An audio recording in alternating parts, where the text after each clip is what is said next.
Right, okay. Thank you very much for posting any feedback that you have done so far. I will leave that kind of survey open until kind of next Wednesday, and then I'll take a look at it before our session next week. So if there's anything that you've posted so far, thank you very much. If there's anything that comes to mind after the session today, then feel free to add to that going forward as well.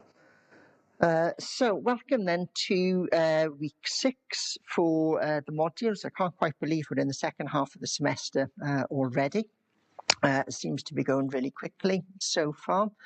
And there are a few things then that I'd like us to do this morning. And the aim is I'm going to try and finish going through everything with you by about 11:30, which gives people then kind of 20 minutes before we finish at the end if people have got any questions about the assignment that's due in next week. We will spend some time in seminars tomorrow for those of you who are able to make it in terms of going through the assignments, but I know coming in for those isn't convenient for everyone. So I will give you some time towards the end today if you've got any questions, if there's anything you want to check in terms of that assignment.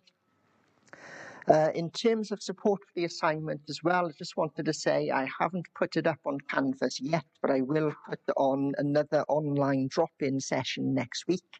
I know it'll be a little bit short notice at that point, but I will be available on Zoom between 2 o'clock and 4 o'clock next Wednesday. So a couple of days before submission comes in, and I will post that link up onto Canvas for next week. So again, optional, don't have to come along, but if you do have anything you want to check before you submit next Friday, then I will be on that Zoom link for a couple of hours next Wednesday afternoon. Okay. So the aim for today then, other than kind of spending a little bit of time at the end, giving people the chance to talk through any questions you have about the assignment, is to kind of go through these things that are on the slide. And realistically, we've spent a lot of the module so far talking about inclusion. This is kind of the last time where this is going to be kind of the key focus of the session, I suppose. And next week, then we're going to move on to start to think about different areas of need in more depth. And in particular, next week, we're going to start to think about learners who might experience cognition and learning difficulties. And in particular, we're going to focus on specific learning difficulties like dyslexia and dyscalculia, for example. So next week onwards, the focus is going to shift very much more towards looking at different types of additional learning needs, what might be kind of causes, what might be the challenges that those needs might cause within a classroom, for example, and what kind of strategies and support might be helpful in overcoming some of those difficulties. So for today, then, we're just going to spend a few minutes recapping what we looked at last week, which is thinking about the roles of special schools. I don't know why I've put it in this order. We're going to spend a little bit of time thinking about the roles of two key practitioners in schools whose role very much is to support inclusion.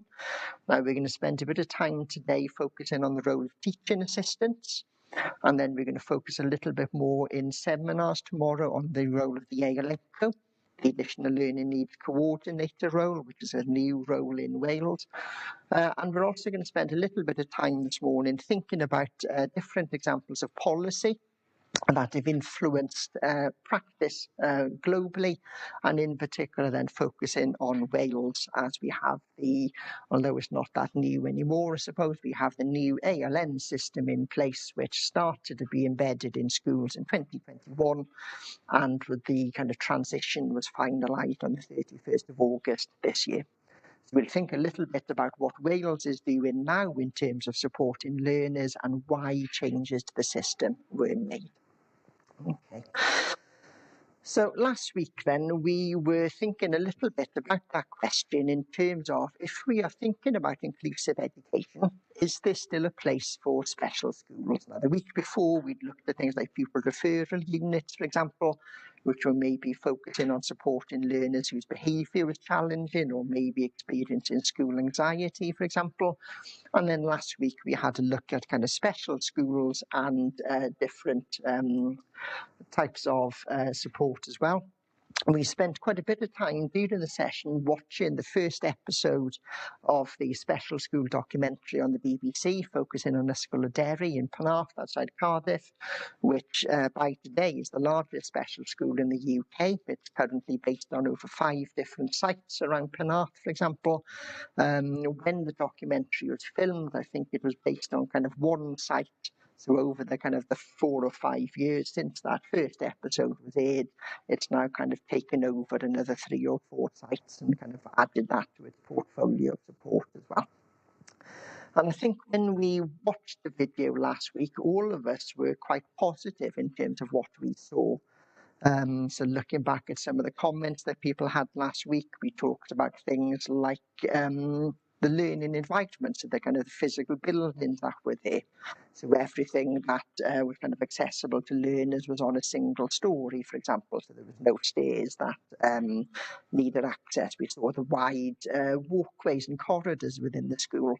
People mentioned the outside space and equipment that was there, so disability-friendly play equipment, for example. We looked at some of the resources and support, like the eye gaze machine that one of those learners was using to try and support their communication. We saw those learners being taken off on different opportunities to spend time on a residential trip, for example.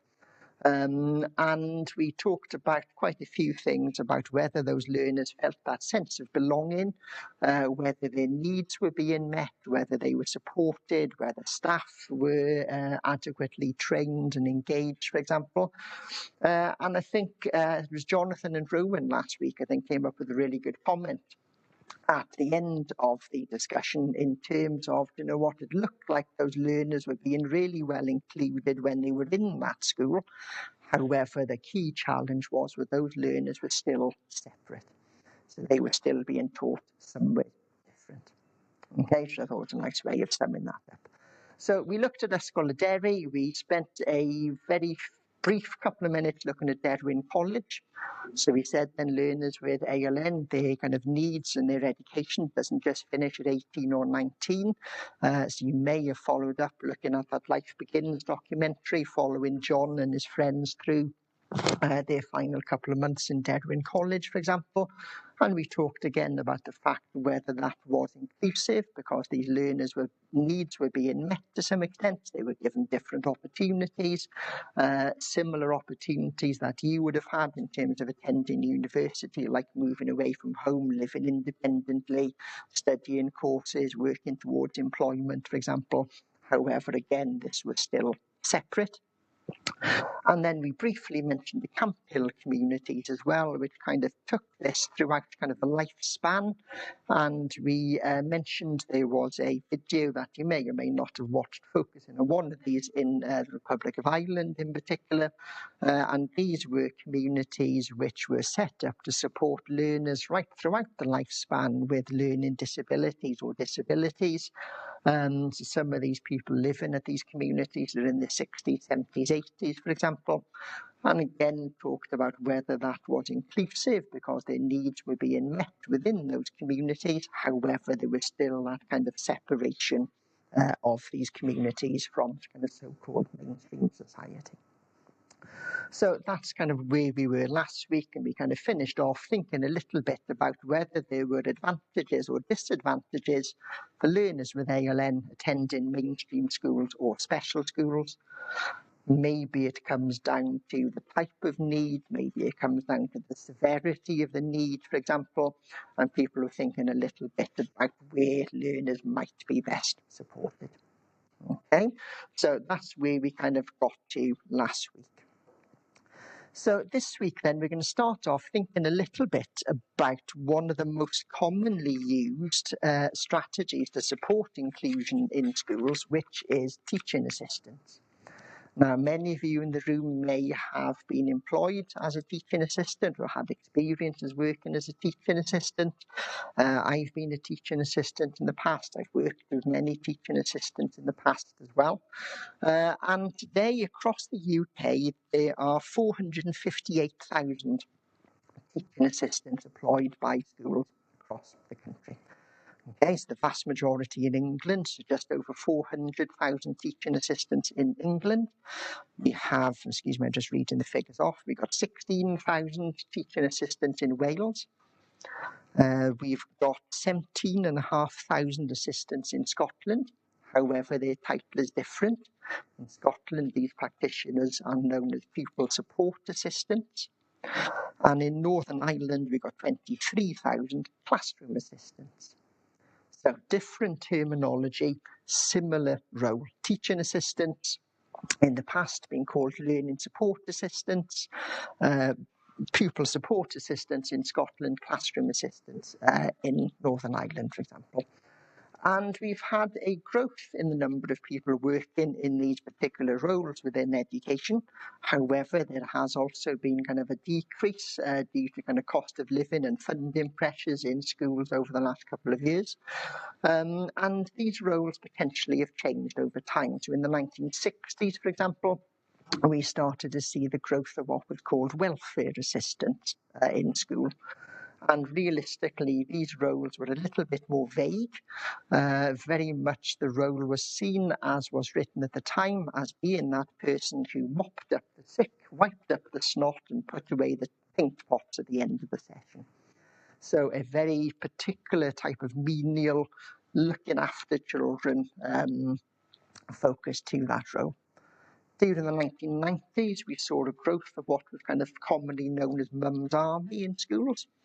Okay, so in particular, a growth in mums looking for part-time employment during kind of school term times, going in and supporting children's learning. And then we've started to see a growth perhaps of a more professionalised teaching assistant profession since the early 2000s, and in particular leading to roles like higher level teaching assistants, for example, who, although they are not qualified teachers, to the same extent that teachers are able to deliver sessions in teachers' absences, for example. So although this is something that has grown in particular as a response to support inclusion, this isn't a new area of support in schools. So some of the earliest schools we had in kind of ancient Greece 4,500 years ago did employ assistants. And it was pretty common at the start of the 20th century, for example, where older pupils who were skilled in particular skills or crafts actually supported teachers or delivered lessons. So my wife's grandfather, for example, died a few years ago at the age of 99. When he was 14 years old, he was employed by his school as a woodwork teacher because he had a particular affinity and kind of skills in that area. So it's not uncommon that schools have had kind of support roles. However, the number of people employed in those roles has grown, in particular since the 1990s, as a response to support and inclusion. And thinking about how the terminology has changed, maybe the focus of the role has changed as well. So going from welfare assistants to learning support assistants to teaching assistants. Does that suggest that there is a particular focus of that practitioner in the classroom? Were they there initially to support learners' well-being? Were they then there to support the learners' learning? Are they there today to support teaching and the teacher? So is that role different? We saw that video last week as well about that young girl in Australia with Down syndrome talking about inclusion, and you might remember back thinking about how the teaching assistant worked with or not with her during that activity. And you may have come across the Education Endowment Foundation as a focus of kind of research literature, in particular in England. And back in 2015, so 10 years ago now, and they also did a follow-up in 2018, they looked at how teaching assistants were being deployed in schools in England and what impact they had. So realistically, there were 400,000 people doing this role within schools in England. Were they having an impact? And I think when we look at some of the key points that are on the board from this study, what comes out, I think, is a little bit harsh. I think it is a little bit damning in some respects. However, what I think does come out underpinning this is that there is a challenge potentially in how schools ask teaching assistants to work, or how schools deploy teaching assistants, rather than the failure of people doing the role itself. As I think when we kind of look at some of the points, it kind of comes across that these people aren't particularly doing a very good job. And I would refute that wholeheartedly. So looking at the 4 different areas that this report focused on, one of the first ones was looking at pupil attainment. So one of the key reasons for the growth of teaching assistants was to support learners' inclusion and to support learners to achieve and attain in the classroom. And this report suggested that the normal way in which TAs were being used by schools was having no positive impact on learners' academic outcomes, which I found quite shocking at the time. I do still think 10 years later that is quite a harsh statement. So we'll try and unpick why that might be the case.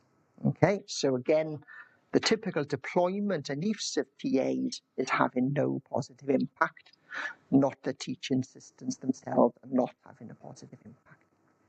Okay. Were teaching assistants having an impact on pupils' behaviour? Yes, that seemed to be the case. What they talked about was teaching assistants had a positive impact on soft skills. So in other words, getting learners to listen, getting learners to sit still, getting learners to be quiet, getting learners to kind of behave, which meant they were more ready and able to learn. However, this came across in that video last week as well. What potentially we do lead to is learner dependence. So that teaching assistant who kind of does too much for that learner, despite being well-meaning in what they're trying to do.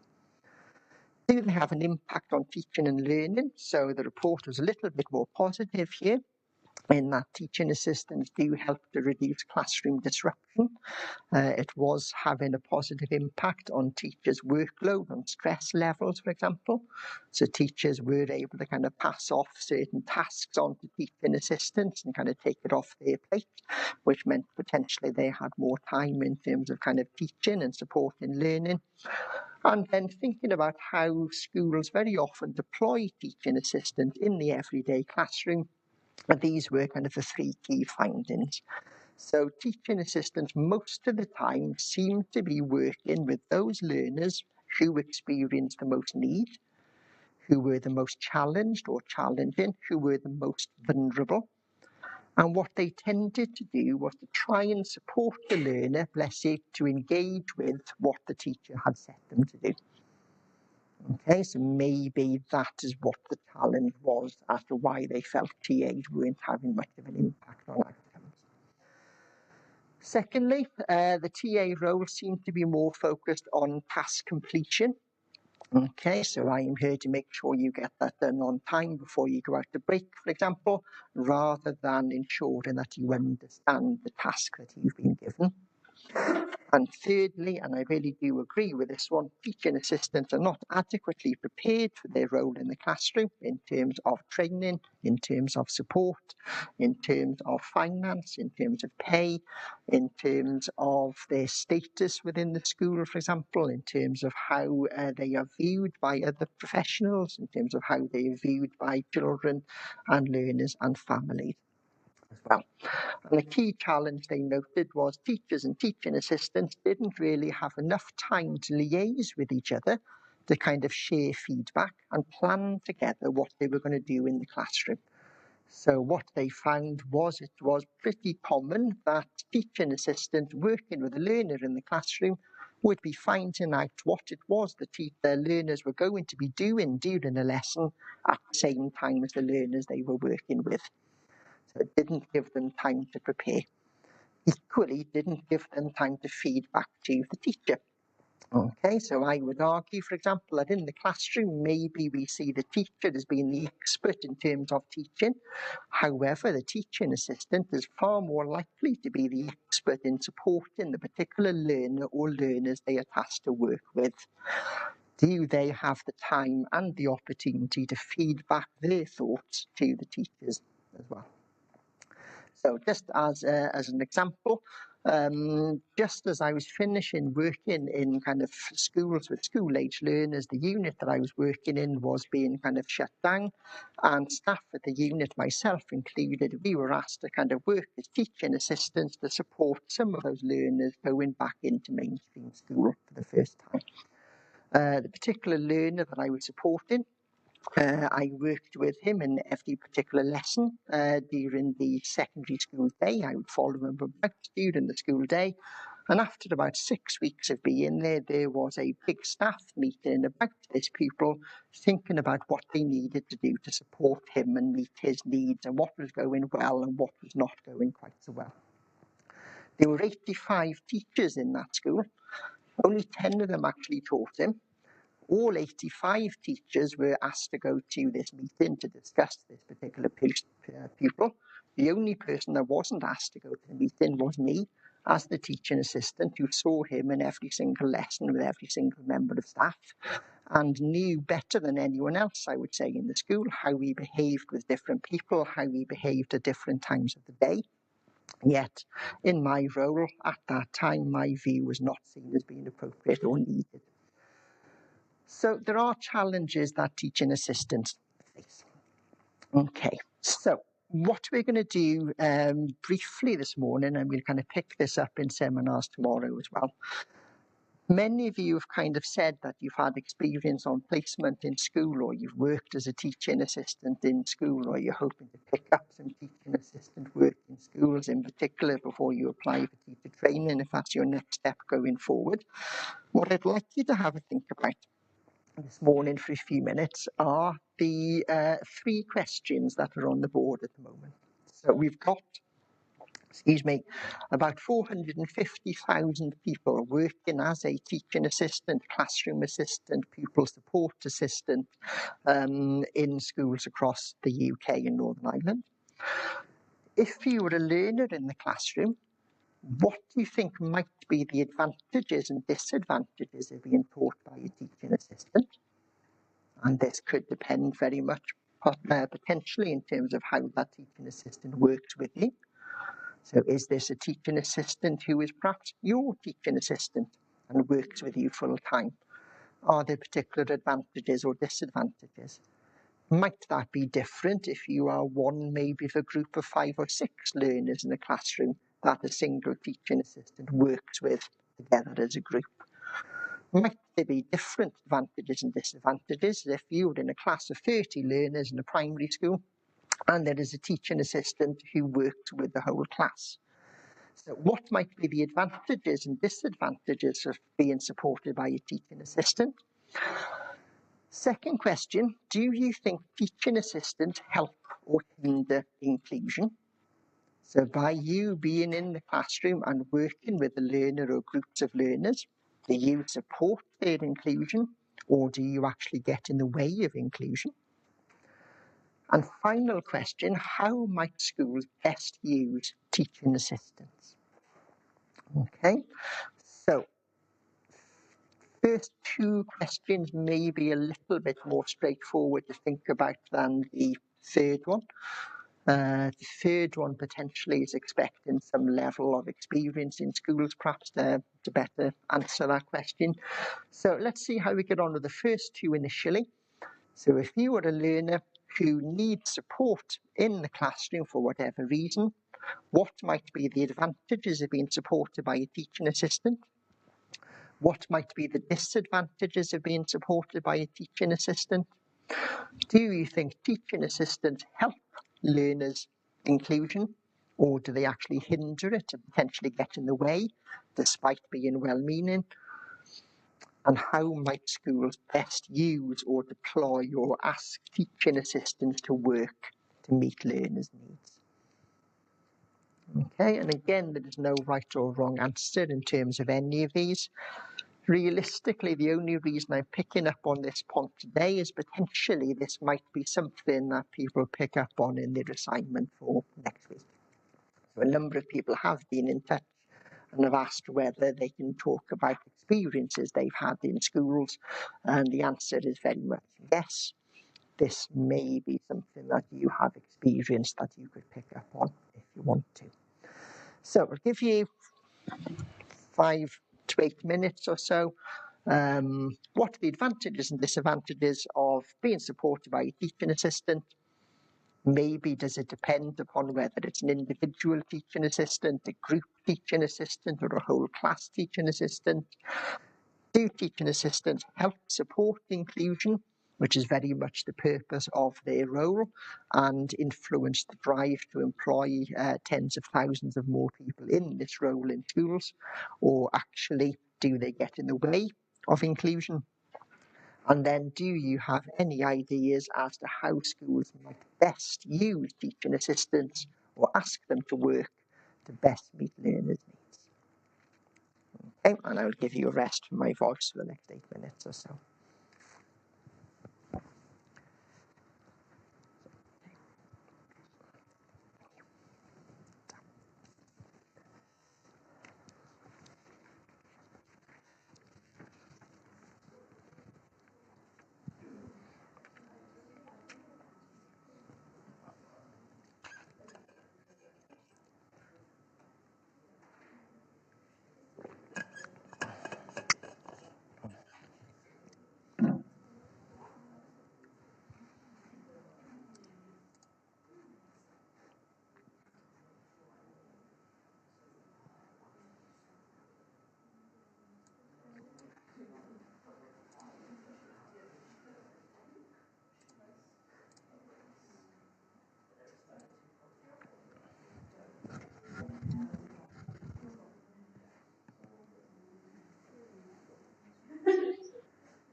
Give you another couple of minutes. Thank you very much for those posts already.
Okay, so thank you very much for posting the comments that are up on there at the moment, and very much a mixture of both positive and potentially negative comments, and whether teaching assistants either help or hinder inclusion as well.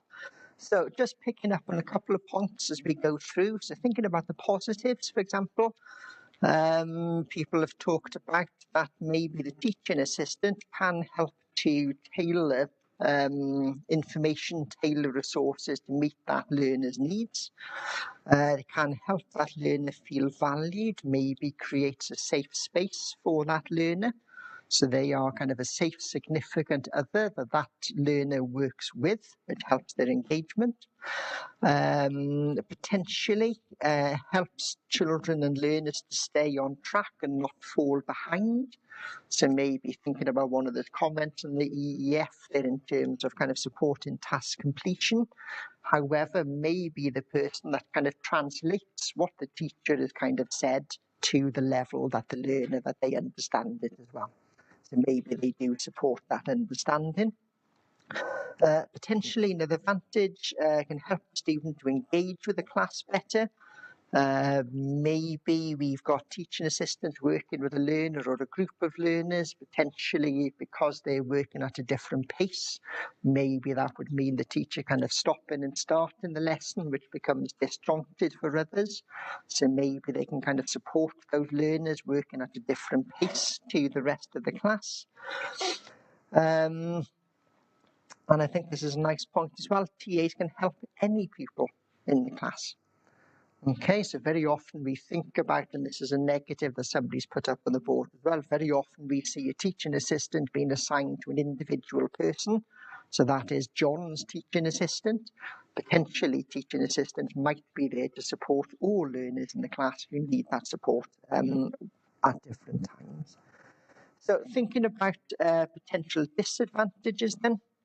People have kind of mentioned that over-reliance. This is one there from the Compassionate Raven. I've seen this myself in class as well, and equally have been guilty of this as a practitioner. Maybe TA sometimes kind of end up doing work for the learner to kind of keep them on track rather than supporting them to become independent, to do the work themselves. Potentially spoon feeding. Do we sometimes dumb the work down too much for that learner? Does it lead to disengagement rather than engagement? Some of the other things people have put on here, so going back to positives, okay, so it can help with physical needs, for example. So some learners might have physical or medical needs, which means they're in and out of the classroom for kind of personal or hygiene care needs, for example. Some of the challenges people have mentioned potentially can lead to that learner feeling segregated. So we saw that with the Down syndrome child in Australia, for example, talking about wanting to do the same work as her friends by herself, but she couldn't because her teaching assistant or teaching aide, as it was in Australia, was constantly sitting next to her and was acting as a kind of a barrier in particular towards her social inclusion. And then some of the challenges, bless you.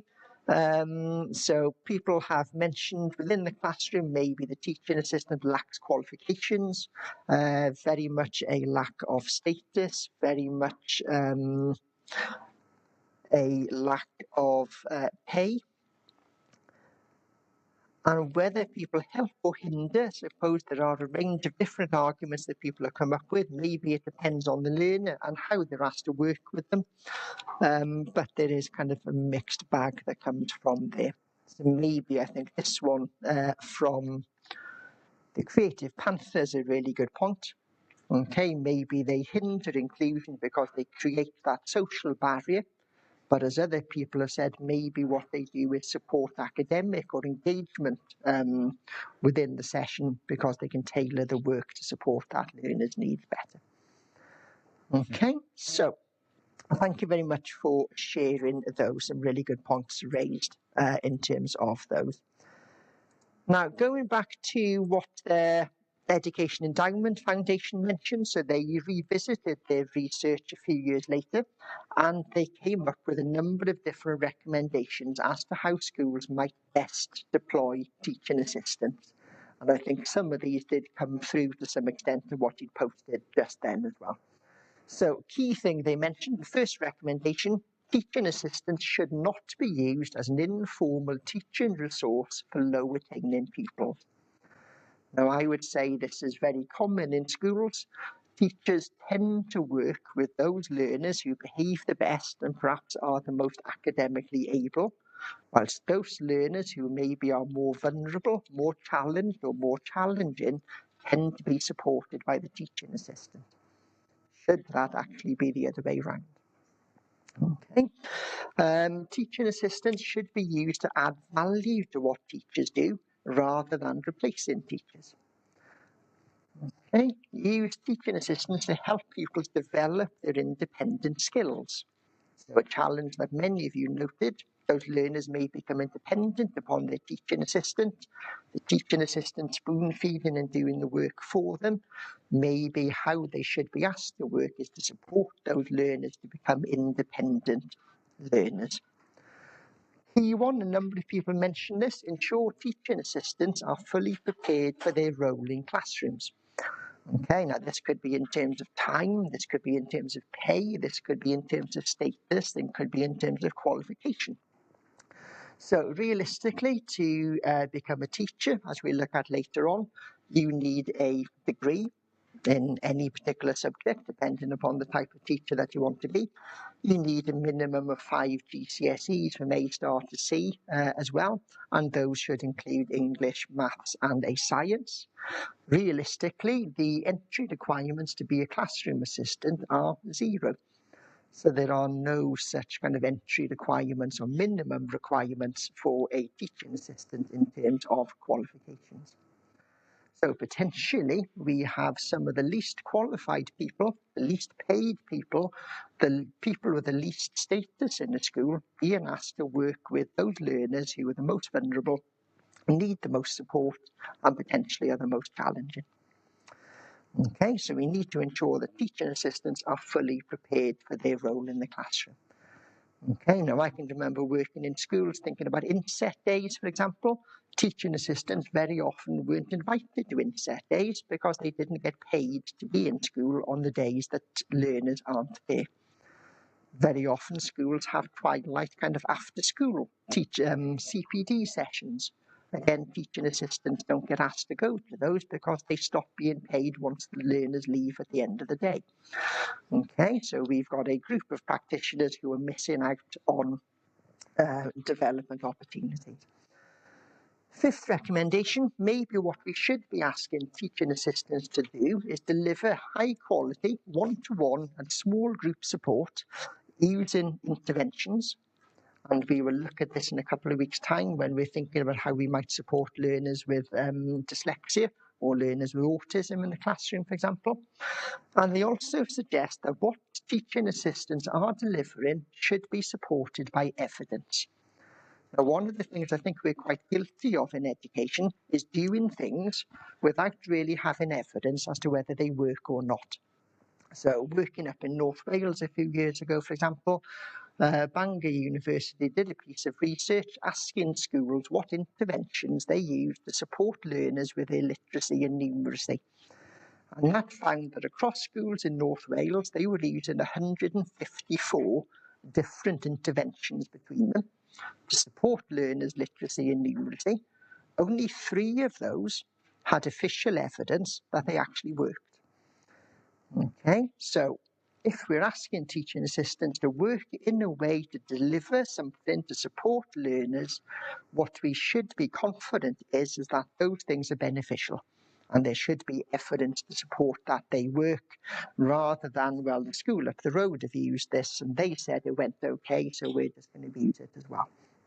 Okay, and a final thing, and I think this is really important as well in terms of all learners realistically, but especially those being supported by teaching assistants or receiving kind of different support, is helping the learner to make the connection between what they've done with a teaching assistant and if it's worked, and how they can take that back into their everyday classroom, or how they can use it in other situations as well.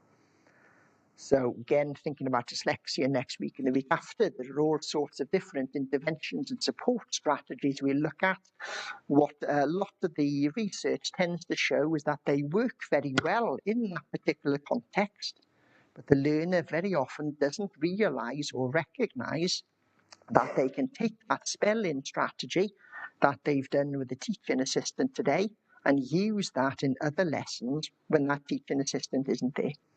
So maybe what we need to make sure we do to support that independence is to make sure that those learners recognise that they can take that learning from one place to another. Okay.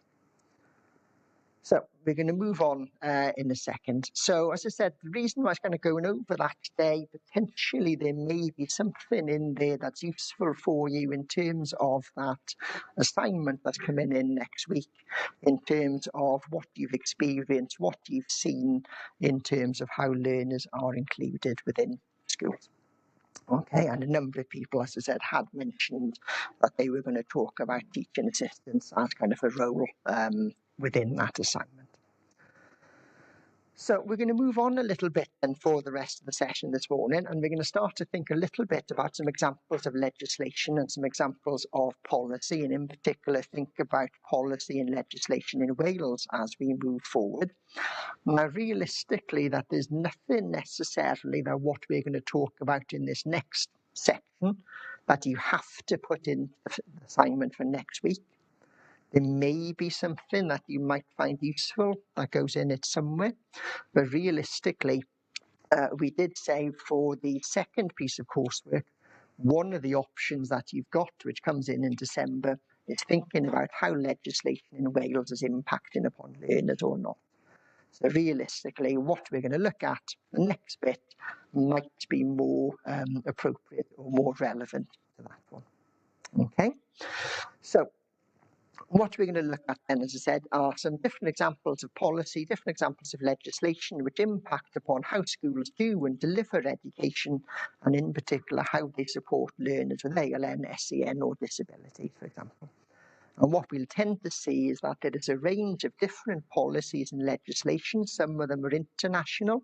So you'll have come across things like the UNCRC in the past, for example, looking at supporting children's rights. We're going to mention very briefly this morning the UNCRP, the United Nations Convention of the Rights of Persons with Disabilities, for example, which set out for the first time in a legal document that all learners are entitled to an inclusive education. And then we're going to focus a little bit more on Wales and some of the kind of the unique challenges within Wales, and then some of the policy that's impacting on schools in Wales as well. So I'm not going to go through these in any particular depth. I have put links to all of these up onto Canvas if there's something on here that you want to kind of follow up going forward. But a few key ones I think that are worth noting. So this one from 1994, for example, the Special Education Needs Code of Practice. This was a piece of legislation shared across England and Wales, which set out for the first time what schools should do, must do, and could do to support the needs of learners with SEN. Okay, this was kind of superseded by an updated version in 2001, and then has been superseded again in England by the 2014 version, Special Education Needs Code of Disabilities as well. In Wales, then, some of the key ones we've had. So back in 2017, the Welsh Government set out what it called its national mission, which was to ensure that through education we support all learners. We have high expectations of all learners, and we should expect high standards for and from all learners. And in particular, set out to support equality and inclusion within education. A key focus of that mission is to help learners overcome the impact of poverty, for example. And we'll think briefly in a few moments' time about some of the challenges about child poverty in Wales and how that impacts upon inclusion.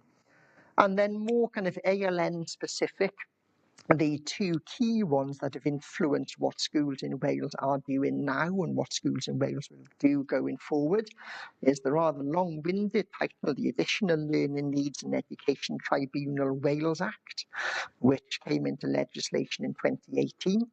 And then this is supported by the ALN Code for Wales in 2021. And this is the document that sets out what schools must do and should do to support learners with ALN in Wales. If you are interested in reading this, this is something like a 397-page document, and it goes into great depth in terms of what schools have to do and what schools should do to support learners' needs. So realistically, what we're going to focus on this morning is why, when England and Wales had kind of a joint approach between them over the last 30 years, why Wales has kind of moved towards its own way of doing things, why it's different, and what does that look like in practice. Okay. So there was quite a few pieces of legislation on that last slide. The only one that I wanted to kind of make note of really was this one, the UNCRPD from 2006. This noted that about 10% of the world's population experiences some form of disability. So we're looking at least 820 million people globally who would be designated as having an additional learning need, a special educational need, or some form of disability. And this was the first piece of legal documentation which set out that all learners had a right to an inclusive education. So the UNCRC, for example, that predated this, noted that all children have a right to an education. However, this was the first one that specified a right to an inclusive education. And it sets out a right to an inclusive education, in particular in Article 24, which suggests that no learner should be discriminated against as a result of a disability. They should have access to equal opportunity. And again, perhaps there are some challenges around that word, equal opportunity or equitable opportunity.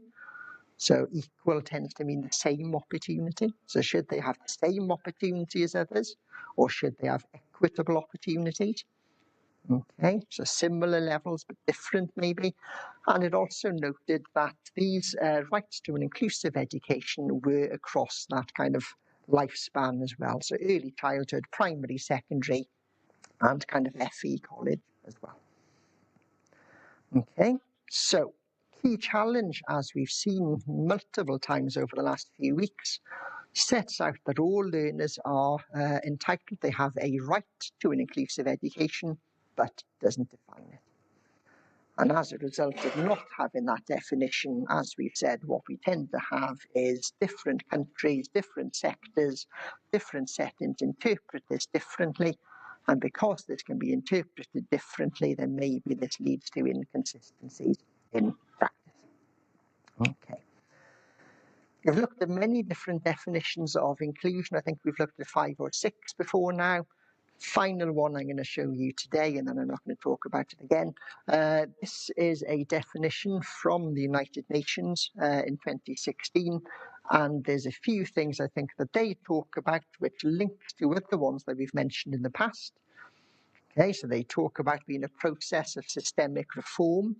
They talked about the fact that we need to think about how we modify content and teaching methods, how we modify strategies, talks about removing barriers, talks about all students, okay, so not just including some, but what we do to include everyone. Last slide, we talked about people having equal opportunities, but this definition talks about equitable. And then it talks about being taught in the environment that best meets their needs and their preferences. So again, kind of comes back to that debate you've been having in the assignment. Does it mean mainstream school only? This one doesn't say that it is. Okay. So what we're going to do then is move on to think a little bit about Wales and some of the particular challenges that Wales as a nation kind of experiences. And there's a number of things that I've put up on the slide here, which, although they're not necessarily fully specific to Wales, some of them are. So, for example, we have two legal languages, English and Welsh. And both of them have equal status in law across the country. However, we've got about 20% or so of people in Wales who are noted as being Welsh speakers in the last sentence. In the last census. And that could be somebody who can say Bore da, compared to somebody who's a fluent Welsh speaker and has spent their kind of life going through Welsh medium education and lives through the medium of Welsh as well. So challenges in terms of the language. Wales has got quite a difficult geography. So at least 60% of the country is rural. It's quite difficult to get around Wales. So I live there, for example. Swansea is there. That's 73 miles away. Sometimes that takes me 4 hours to do that journey. Okay, so it's quite difficult to get around parts of Wales. We only have a little bit of motorway kind of there. We have a little bit going across North Wales. Transport is difficult. The weather had been poor yesterday. Realistically, all the trains past Carmarthen were cancelled because it was flooded along one railway line, and then most of the bus companies were on strike. So realistically, if you lived kind of west of there yesterday, unless you had a car, then there was no way that you were getting back and forth anyway. A lot of Wales is mountainous. Most of Wales's population of about 3.2 million people live along the M4 corridor.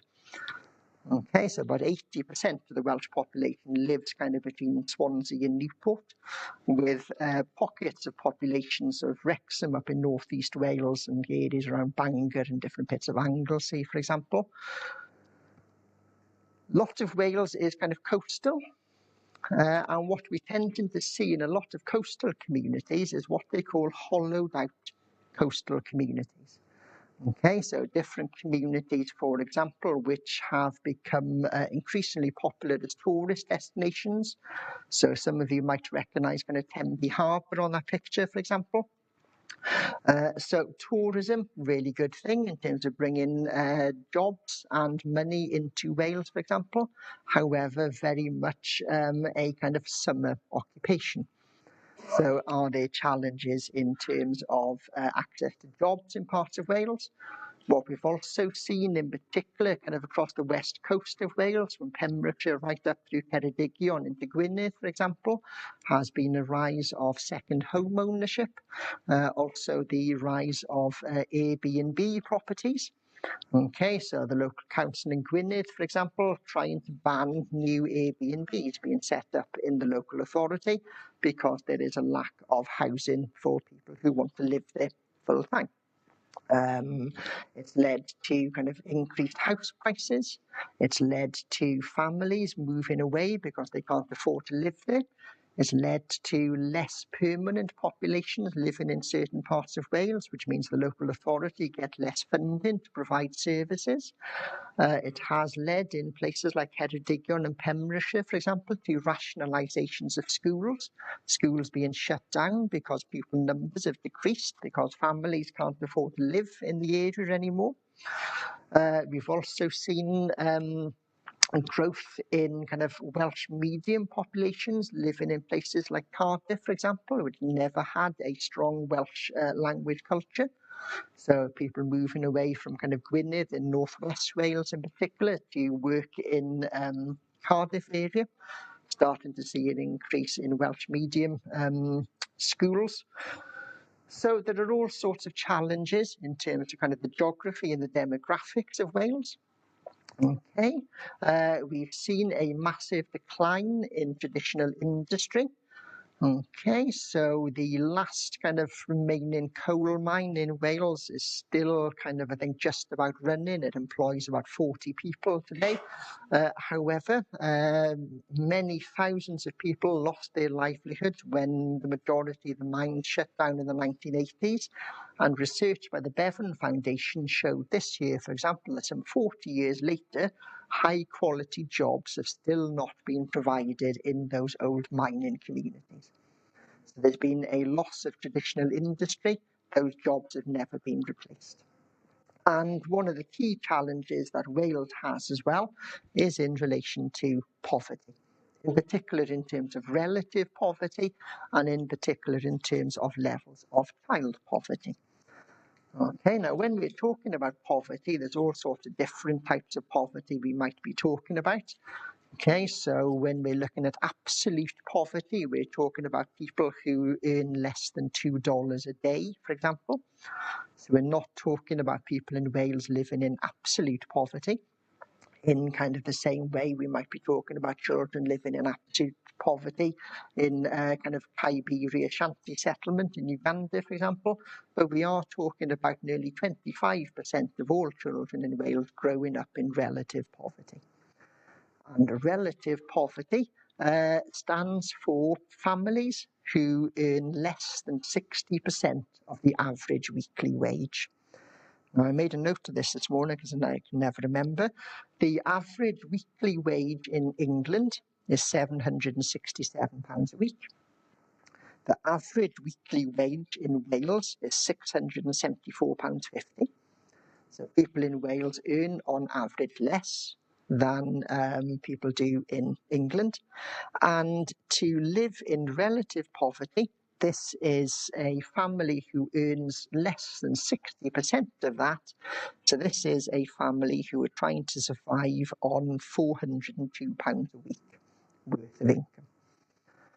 Okay, so nearly 25% of children in Wales living in relative poverty. That's expected to increase over the next few years.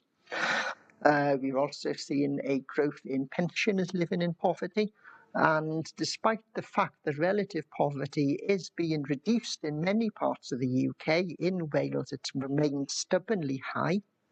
And the Bevan Foundation recently suggested that levels of relative poverty are actually deepening.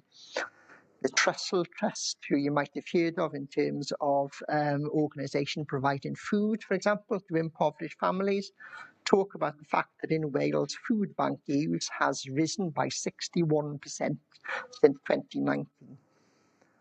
Of those, about 80% of people who are using those food banks have at least one member of the household who is in full-time employment. Okay, so we have growth in cost of living, we have a growth in terms of bills, however, we have a growth in terms of people living in poverty.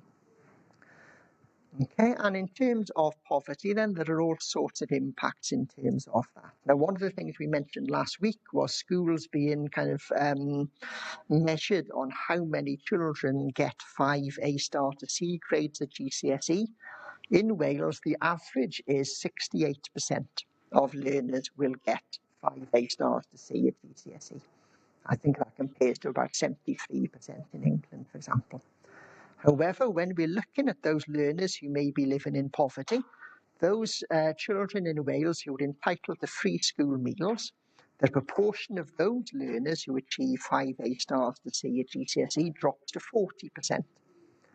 So we've got about 68% of all children getting those grades, however, only 40% of those learners who are living in relative poverty or who are entitled to free school meals. So all sorts of challenges relating to poverty and education also has impacts upon health, for example. Again, research from the Bevan Foundation this year showed, excuse me, I'm just going to read these figures off. When we compare the most wealthy and least wealthy parts of Wales, people who live in the most wealthy parts of Wales, so areas in parts of the Vale of Glamorgan, for example, men can expect to have an extra 13 and a half years of healthy life compared to men living in the most disadvantaged parts of Wales. Men living in the most wealthy parts of Wales will have a life expectancy which is about 7.5 years longer than men living in the most impoverished parts of Wales. We might have somebody living in Cowbridge, for example, compared to somebody living in parts of Merthyr Tydfil, who potentially will have nearly 14 years of extra healthy life and will live 7.5 years longer because of lifestyle, for example. When we look at that in terms of women living in the most wealthy parts of Wales tend to live on average 17 years extra healthy life and will live about 7 years longer. Okay, so it does have lifelong impacts in terms of living in poverty. And then kind of a final challenge we have in Wales, I suppose, is you can see the Senedd building in Cardiff. We kind of have our own government that does have a say on some areas like education. However, the vast majority of the funding for the Welsh Government does come from the UK government in Westminster. Okay, so all sorts of challenges that Wales as a country has. Okay, so loss of traditional industries, people living in poverty, it's difficult to get around parts of Wales. Public transport is poor, we have 2 languages, we've got hollowed out communities, we've got a government, you've got control over some things but not other things. So there are challenges within the country. So just some kind of key differences. So the population of Wales is very much smaller than the population of England, about 65 million people compared to 3.1 million people, far more rural. Majority of pupils in Wales tend to attend smaller schools. Smaller schools are really interesting. I think they have all sorts of advantages, but do they have disadvantages as well in terms of being able to employ staff with specialisms and access to resources? Wales traditionally has been a working class country, higher proportion of people living in poverty. And in terms of poverty, we've talked very much about money so far. However, there are other different types of poverty as well. So sometimes you see in the literature, people have been impacted by poverty of opportunity. So because of where they live, for example, they don't have the same opportunities to engage with experiences that people might have somewhere else. So thinking about some of the things you mentioned last week and the week before, those learners who might not have access to transport, who can't go to extracurricular activities after school because they can't get home, for example. And sometimes within the literature, we see what they call poverty of aspiration. And I do have some problems with that phrase in that it tends to suggest that people haven't done particularly well in their life because they didn't aspire to do better. However, potentially there is a link between poverty in terms of monetary sense and poverty in terms of aspiration, in that if you live in an area, it's very difficult to aspire to something that you don't know exists, or it's very difficult to aspire to something that you've not seen people in your community being able to do or achieve. Okay. So Wales does have its own particular challenges. When we look at the literature, it still shows a lot of the literature talks about England and Wales as if they are a singular entity, even though in particular in terms of education, England and Wales are doing things increasingly different from each other. However, what we tended to have in both countries, so we still have this in Wales, in England, we don't have it in Wales any longer. When we were talking about learners with special educational needs, there were kind of 3 different areas of support that people might be receiving. Okay, so on the slide, we've got this kind of pyramid shape. which talked about the fact that most children's needs within schools are met by what they call universal provision. In other words, what we offer to most pupils will meet the needs of most pupils most of the time. Okay, and estimates tend to suggest that regardless of what schools do, about 80% of learners will learn based on what schools do for everyone. That then suggests that about maybe 20% of learners might need something that's a little bit more different or a little bit more targeted. And again, the research tends to show that most people who receive that targeted support does work. However, there are maybe 10 to 15% of those learners where that targeted support still doesn't work and might need something a little bit more specialist. Okay, so what we tended to have in England still and in Wales previously was learners who had special educational needs identified were supported at 3 different levels. So we had those learners who were supported at school action. So teachers, schools had recognised, for example, that that learner, for whatever reason, wasn't quite working at the same level or same pace as other learners, therefore they needed to do something different. So that child who was struggling with their reading or spelling, for example, maybe the teacher has given them some extra spelling support to help with that and to see if it makes a difference. And that would have made a difference for most of those learners. However, there were some learners where that still wasn't enough. Therefore, what schools then did was go to School Action Plus. So schools had kind of exhausted their strategies, they'd exhausted their resources, and they needed support from outside. So we've done everything we can to support this dyslexic learner. We've run out of ideas. Nothing is particularly working. What we're going to do is contact the local authorities dyslexia support service, and we're going to ask for some extra support to come in and help us. And then what we tended to have, those learners maybe at the top end, those learners whose needs were the most severe or the most complicated, ended up having a statement of special educational needs, which was a document that set out kind of in legal terms what the learners were entitled to and who should be in charge of providing that. Okay, now the challenge for that was that took a long time. Okay, so potentially we might have had learners getting towards the end of secondary school where their needs were identified in primary school, but still hadn't been escalated enough to meet those needs, even though some 10, 15 years later, those needs are still in place. Okay. If you want to follow this up, there are a couple of bits of research which I put on the slide. So Jean Way from Bangor University, for example, talked about what Wales was starting to do different in terms of SEN, which influenced the new ALN legislation, which we're going to look at shortly. And in particular, that noted that Wales was trying to do a number of things. So it had a Welsh language strategy. So you may have seen that Wales is trying to ensure that 1 million people in the country speak Welsh by the year 2050, for example. We are quite some way away from that at the moment. Wales introduced the foundation phase back in 2008.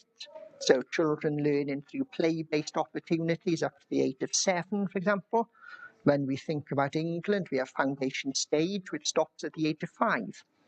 So does that have an impact either positively or negatively in Wales of children learning through play-based opportunities for those extra 2 years? Okay, so the research tends to be mixed. Wales introduced 2 frameworks, one to support literacy and one to support numeracy. And to try and upskill teachers, they introduced something called the MPEP, the Masters in Education and Practice, which I'll come back to later. And there were a number of reviews of teacher training in Wales which suggested that teachers who were being trained in Wales in the early to mid-2000s and teens weren't being trained particularly well, which was a challenge as well. Okay. So in Wales, we have 2 official languages. All children have a right to be educated through the medium of Welsh. All children with ALN have a right to receive support through the medium of Welsh. However, a key challenge we have is we don't have enough Welsh-speaking teachers, we don't have enough Welsh-speaking support staff, we don't have any Welsh-speaking assessment tools. So, for example, there is no Welsh medium dyslexia assessment tool. It can only be assessed through the medium of English, for example. So straight away, some learners who have a right to be educated through the medium of Welsh are missing out on that right as a result of a lack of Welsh medium specialists and resources. There's only one Welsh medium special school in Wales, which is up in Gwynedd in kind of the northwest of the country.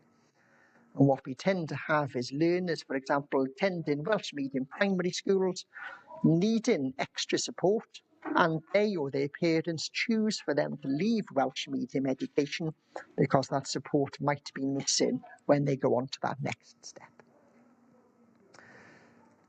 Initial teacher education in Wales was seen as being poor at one point, so a number of different reports in relation to this talked about the fact that teachers didn't have enough training. It talked about the fact that teachers didn't have enough ongoing training, and talked about the fact that teachers really didn't have the skills or the resilience or self-reliance to try and diagnose and support problems they saw within their own classroom. So thinking back a couple of slides, we talked about School Action Plus, schools going outside of their school to bring support in. Okay, so there's a recognition that maybe teachers needed to be supported more to understand what they could do rather than constantly looking outside to bring support and expertise in. All right. And then a more recent report also suggested that teacher training in Wales wasn't fit for purpose. So teacher training in Wales has been revamped since then and does have increased focus on things like ALN, for example. Okay, so Wales as a country, relatively poor, working class, but those working class jobs have disappeared. Children growing up in poverty, communities being decimated potentially, challenges as a result of the geography and transport, challenges in relation to the Welsh language, challenges in terms of how teachers were being trained and supported to work in the classroom. Those of you that want to go on to teacher training in the future, for example, to work in schools in England and Wales, you need something called QTS, Qualified Teacher Status. And in Wales, that would mean doing a PGCE, a postgraduate certificate in education, which is a one-year postgraduate qualification where you learn basically to be a teacher. And during your PGCE, you spend 120 days out on placement, and the rest of the time you spend in university doing the kind of the academic underpinning of what it is when you do out in placement. All teachers in Wales have to meet certain professional standards. And in Wales, we also now have professional standards for teaching assistants. Okay, thinking about what some of these standards are, I've just put some examples up on the board on here. Gives you an idea, I suppose, of what sorts of things teachers are expected to know and what they're expected to be able to do. So we've got things like classroom management. So we talked about the challenges relating to behaviour back in week 3 and week 4, for example. The principles of curriculum design. Now, I've got to be honest, when I started doing my PGC, I had no idea as to what was on the curriculum or why it was on there or how it was kind of built in that particular way. Also kind of expectations that teachers know how to plan to meet the needs of all learners. All teachers should support literacy and numeracy. So it's not just the job of the English teacher and the maths teacher to support that, for example. All teachers should be able to effectively communicate. This is a growing area. All teachers should be able to effectively use digital technologies. So many of you will have a session with Barry later on this afternoon, for example. You may well have come across some of the uses of digital technology in schools. Department for Education in England, the English government in particular, had a key focus on increasing the use of digital technology in schools to support teachers in their workloads. However, have now started to dial that back a little bit. But we're starting to see things like, for example, pilots of using Gen AI marking programs to mark pupils' work in school. We're starting to see pilots coming in over the next couple of years of exam boards setting GCSE and A-level questions who might use something like Copilot to design the exam and then get Copilot to mark it once people have submitted it. All right, so there are all sorts of ethical challenges around those kinds of things. But the key one, all teachers are expected to be able to meet the needs of all learners with ALN. Okay, and this is something that is relatively new. When I started teaching nearly 30 years ago, the SEN teacher was the person who was expected to meet those needs. Today, all teachers in Wales, whether they want to be or not, are ALN teachers. Okay, skip over that one. So some of the challenges that came across, so we've mentioned some of the challenges in Wales, but these are key challenges as well. So we needed to ensure teachers were trained better. We needed to ensure that there was specialist teacher education. Next week, we'll mention something called the Rose Report, which came out in 1999, for example, which talked about the fact that learners across the UK with dyslexia were being let down because there wasn't enough specialist teachers. 25 years later, arguably, there are less specialist teachers across the UK for dyslexia than there was when that report came out in the first place. Okay, so what's happened in Wales over the last few years? So in Wales, we've had something called the Additional Learning Needs Transformation Programme. So I've put some links to this on the slide and also onto Canvas. And this was something then that was started in 2018, stopped kind of in August of this year, and now all schools are working within ALN since the 1st of September this year. Now, there are a number of things that have changed. These are the key ones. So up until 2021, for example, we had learners who were school age might be diagnosed with special educational needs. However, those learners who were attending an FE college, so they'd left their secondary school in Swansea to go and do something in Gower College, for example, like A-levels or BTECs, their special educational needs support didn't necessarily go across with them, and they would now enter into a different system of support and having those needs met. So one of the key things that has been created in Wales is a unified system. So this ALN system, and it's from 0 to 25. So in other words, it supports preschool learners right through to learners up to the age of 25. Okay, now what were these changes aiming to do? So there's a number of things the Welsh Government wanted to do. So the first one was they wanted to ensure that all learners were supported to overcome barriers and all learners should meet their full potential. Key one, they wanted to make sure that all learners' needs and views and wishes were represented. So thinking back to the medical and social model of need, for example, the medical model of need, very much experts doing things to learners. Social model, learners having a say in terms of what they engage with.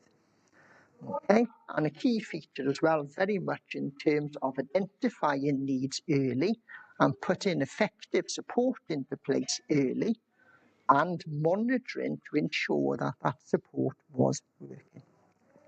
Okay. Now, thinking about things like waiting lists, for example, in parts of Wales, it is unfortunately common that learners can wait years for assessments for different areas of need. Okay, so when I was working in schools, for example, I can remember there was one learner who had been waiting 9 years for an autism assessment. Okay, in that particular part of Wales, it then reduced to a 7-year waiting list. So some learners potentially might have been identified as displaying autistic traits and characteristics when they were 11, 12 years of age, might have left school before they'd actually had an assessment for those needs. So very much trying to ensure that learners' needs are identified sooner, support is put in place sooner, and we monitor that support to check that it's having an impact. Okay. One of the things we've seen previously on a number of different slides, before the ALN system came into being in Wales, 23% of learners across the country had SEN. We're now down to 9.5% of learners have ALN. And there may well now be a big group of learners who are missing out on support. Okay. These are the key things, I suppose, that have changed. So we've moved away from special educational needs to additional learning needs. Now, we've looked at the impact of labels before. Does ALN sound any more positive or less negative than special educational needs? I don't know. Okay, the age range has changed. So SEN used to support learners from 4 to 18. The ALN code supports learners from 0 to 25. Okay, so support for preschool learners and also support for those learners who might be attending FE college into their 20s, for example. High expectations for all. Should be less disagreements, should be less adversarial. So one of the problems we had in Wales, and we still see this a lot in England, is what happens if families don't agree with the support that's been given to their child. Okay.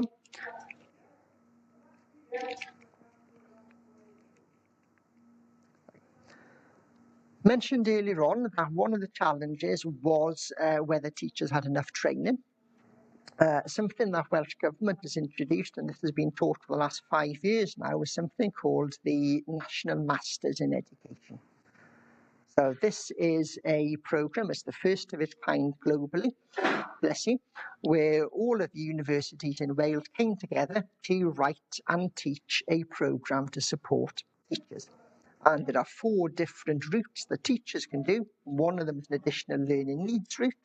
And the Welsh Government currently is paying for up to 500 teachers every year to do this master's level qualification to support them in the classroom. So all teachers who work in Wales are entitled to do this programme. If people are within, I think it's the first 3 to 6 years of their career, then they can get the Welsh Government to pay the course costs for them. So the aim in terms of upskilling teachers. Okay, we've mentioned definitions before. Okay, this was the definition of ALN. So that person who has a learning difficulty or disability which requires additional learning provision. This is what the definition of additional learning provision is. So they need something different or extra to. This seems to have caused an awful lot of problems in schools in Wales currently. Okay, going to ignore a couple of slides. One of the key things that the ALN code has introduced as well is that all schools have to have an ALN code. So previously you may have heard of the role of SENCO, for example, which we have in England, the Special Education Needs Coordinator. In Wales, we had the SENCO as well until 2021. However, it wasn't statutory. Okay, in other words, schools should have a SENCO, but they didn't necessarily have to. However, it's now a legal requirement that all schools in Wales have an ALNCO, and this is a role we'll look at in the seminar tomorrow. And their role is to coordinate support for all learners across the school. Over the last few years then, this has been a challenging piece of transformation for schools to engage with. Okay, so over the last few years, we've had the COVID pandemic and the ongoing impacts of that. We've had the new curriculum for Wales, and we've had schools moving from a special educational needs system that had been in place for 30 years towards an ALN system. And for the last 4 years, schools have having to use both systems side by side. So secondary schools, for example, have really struggled in the fact that some of their learners were on the old SEN system, while some of their learners were on the new ALN system. Okay. Now, initially, the new ALN system was meant to be in place by the end of 2023. However, the pandemic happened, which made things more challenging. Therefore, it was pushed back to this summer. And over the last few years, there has been a number of pieces of research looking at how well or not these changes have happened in schools. So the first one, I've put the links to these on the slide there. Estyn, who were the school inspection service in Wales back in December 2023, published their initial findings, looking at what was going well and what wasn't. And in particular, this was what they found. So they found that schools were going through challenges. People really seemed to be on board with making the changes. Schools were really excited and enthusiastic about giving learners and their families a greater voice. Most schools suggested they understood what ALN meant, but one of the challenges was all schools were doing things differently. And what many schools seemed to be doing was just putting new labels on their old ways of working. A year later then, so December 2024, Estin did another report, and the focus of this report changed a little bit. And what they suggested was, rather than a focus on ALN, what most schools were focusing on more was inclusion of all learners. And they tended to suggest that this was going well. They did recognise that the number of learners with ALN was falling, tended to suggest that schools did still understand what ALN meant, but what schools really struggle with is what does additional learning provision mean. And there are challenges in particular in relation to Welsh medium education. And then the most recent findings in terms of this, which were published last week, I think it was, by Welsh Government, mentioned that in terms of what they've tried to do, things were going well to some extent, but there were some key areas that needed to be focused on further. Okay, and in particular, one of the things they're looking at is more support and guidance around this. What does additional learning provision mean? They also mentioned many schools are doing things well, but things are still inconsistent, and there is still a massive gap in terms of Welsh medium provision. Okay, so I'm going to stop talking at that point in terms of that. So what we've kind of mentioned this morning very briefly then was thinking about the role of the teaching assistant in terms of support and inclusion within the classroom. Did that have a positive impact or not? And we've mentioned in about 20 minutes 8 years worth of changes in terms of legislation in schools in Wales and how they support learners with additional learning needs. So I've put a lot of information up on Canvas if you want to follow that up going forward. As I said, it's not particularly relevant to the assignment you're looking at for next week, but it is relevant if you're going to focus, I think, on the second option, looking at the legislation in Wales and whether it had an impact. So I did say I was going to stop at 11:30. It's now 11:33 to give people the opportunity to ask any questions or get some feedback in terms of the assignment for next week. Because, as I said, I'm aware that the seminars tomorrow don't necessarily work for everyone. So I will stop recording at that point. If you do have